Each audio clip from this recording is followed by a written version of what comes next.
Noong unang siglo, sa Jerusalem, ay itinayo ng Panginoong Hesukristo ang kanyang iglesia na tinawag sunod sa kanyang pangalan, Iglesia ni Cristo. Subalit ipinagpauna ng Panginoong Hesukristo na babangon ang maraming bulaan o hindi tunay na mangangaral na magliligaw sa kanyang mga alagad na magbubunga ng pagtalikod sa pananampalataya. Ipinagpauna rin ng Panginoong Hesukristo na ang kanyang mga lingkod na nanindigan sa pananampalataya ay papatayin. Bagamat ang Iglesia ni Cristo na itinatag noong unang siglo ay natalikod sa pananampalataya, magkagayunman ay ipinagpauna ng Panginoong Hesukristo na meron pa siyang ibang mga tupa o mga alagad at sila'y magiging isang kawan. Ayon sa mga apostol, sila ay magmumula sa malayong panahon at dako. Itong ipinagpauna sa aklat ng Propeta Isayas na mga anak ng Diyos na magmumula sa malayong silangan sa mga pulo ng dagat. Natupad ang mga hulang ito ng banal na kasulatan sa bansang Pilipinas na nasa malayong silangan na binubuo ng mga pulo. Ang panahon naman ng paglitaw ng mga lingkod ng Diyos mula sa malayong silangan o Pilipinas ay panahong mga wakas ng lupa o panahong malapit na ang wakas ng sanlibutan. Pangunahin sa mga palatandaang ipinagpauna ng Panginoong Hesukristo na magaganap sa panahong ito ay ang digmaang aalingaw-ngaw at kasasangkutan ng mga bansa. Nangyari ito nang sumiklab ang unang digmaang pandaigdig noong July 27, 1914. Natupad din ang hula tungkol sa petsa ng paglitaw ng Iglesia dahil sa mismong araw na iyon, July 27, 1914, kaalinsabay ng pagsiklab ng unang digmaang pandaigdig ay ang pagkakarehistro ng Iglesia ni Cristo sa pamahalaang Pilipinas sa pangunguna ng sugo ng Diyos sa mga huling araw, ang kapatid na Felix Manalo.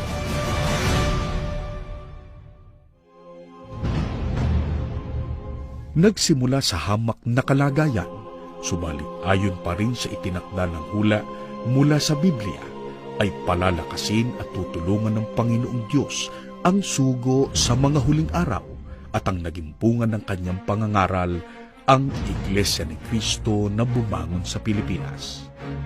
Maraming nagtangka na ito'y usigin at pigilan, subalit dahil sa ito'y panukala at hawak ng Diyos, di nila ito nahahadlangan.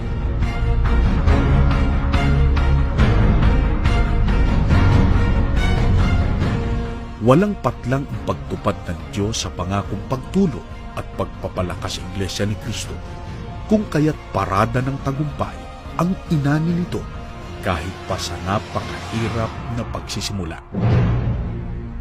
Ayon pa rin sa itinakda ng hula ng Diyos, ang Iglesia ni Cristo na nagmula sa malayong silangan o Pilipinas ay makararating sa malayong kanluran.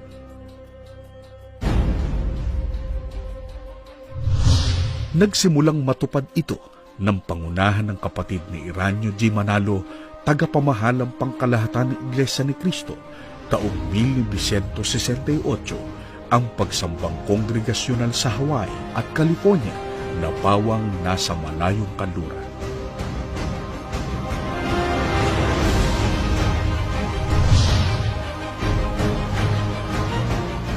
Ang pagsisimulang ito ng Iglesia ni Cristo sa malayong kanluran o Far West ang naging hudyat ng paglaganap ng Iglesia ni Cristo sa iba't ibang panig ng daigdig.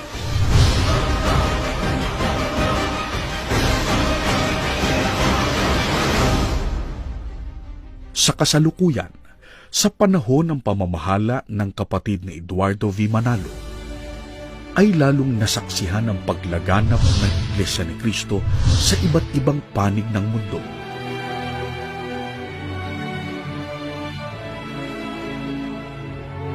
148 na mga bansa at teritoryo na ang narating ng Iglesia ni Cristo.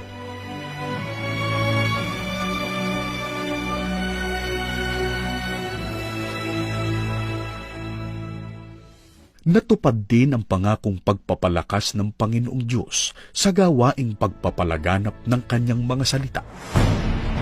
Lalong dumami ang mga taong tumanggap sa katotohanan ng aral na sinasampalatayanan sa loob ng Iglesia ni Cristo. Isa sa mga kahayagan nitong mga nakaraang taon ay mahigit na 1,200 mga dating tagapangaral o lider ng iba't ibang relihiyon ang umanib na sa Iglesia ni Cristo. Sa loob din ng halos 1 dekada ay halos 4,000 ang naitalagang bagong ministro sa Iglesia ni Cristo.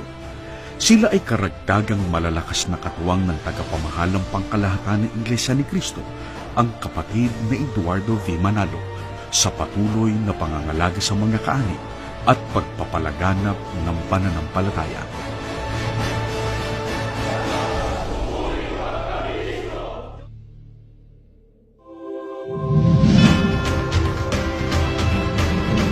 Hayag din ang pagtulong ng Panginoong Diyos sa pagtatayo ng mga gusaling sambahan na nakapagbibigay ng kaluguran sa Kanya.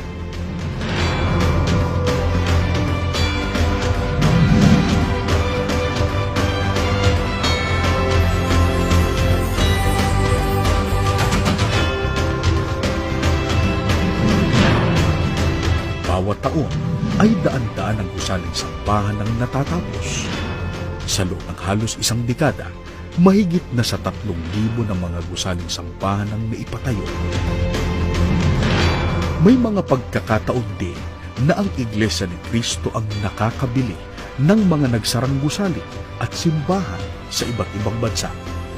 Isinasaayos ang mga gusaling ito upang maging angkop na pagtausan ng mga pagtitipon at pagsamba sa Iglesia ni Cristo.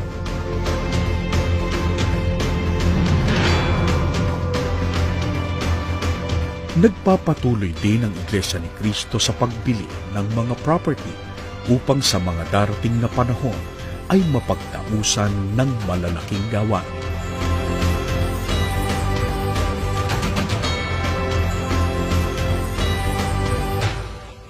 Maging sa larangan ng pagtulong at paglingap sa mga taong nangangailangan dahil sa kahirapan ng pamumuhay, ay tuloy-tuloy ang proyekto ng Iglesia ni Cristo. Ito'y masasaksihan hindi lamang sa Pilipinas, kundi maging sa iba't ibang panig ng mundo.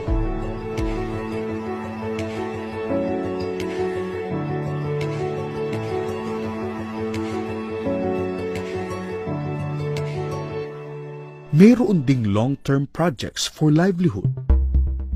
Kabilang sa mga ito ang garment factories,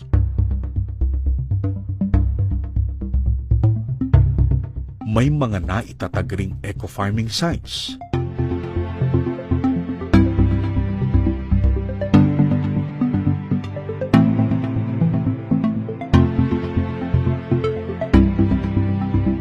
Sa nagdaang taon ay binuksan ang proyekto sa South Africa.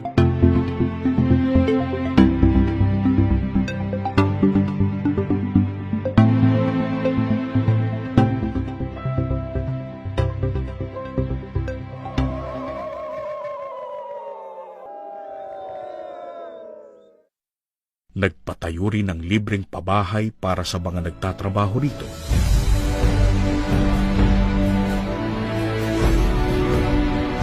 Ang housing project dito ay karagdagan lamang sa mga naunang proyekto ng Iglesia ni Cristo.